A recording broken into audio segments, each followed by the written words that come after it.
ही जी सगळी रचना आहे ना, 1000 नावाची, ही सगळी रचना अशी आहे की तुमची पूर्ण बॉडी ह्याच्यामध्ये वापरली जाईल. जसं वेदो वेद विदव्यंगो वेदांगो वेदविद कवी, हा श्लोक म्हणताना तुमचा फक्त एवढा भाग हलतो. आता म्हणून बघा, वेदो वेद विदव्यंगो, फक्त ओठ, दात, जबडा एवढी हालचाल होईल.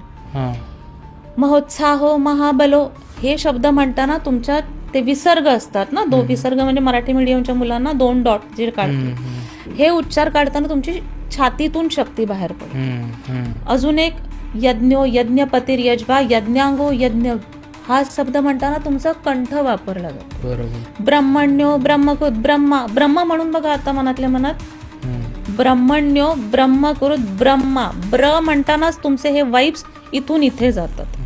तुमची बॉडी पूर्ण नॉर्मल असते.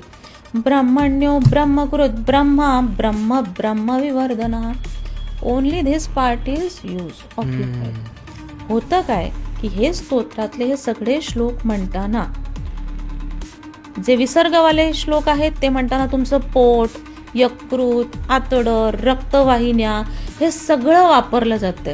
इथपासून आपण म्हणतो ना, बेंबीच्या देठापासून, अरे तुला समजावतोय मी, व्हॉट डज इट मीन, की तुम्हाला मनापासून कळकळीने सांगतोय. सो हे सगळे श्लोक म्हणताना तुमची अर्ध्यापेक्षा जास्त बॉडी वापरली जाते, तुमचं रक्त वापरलं जातं इथून ते इथपर्यंत.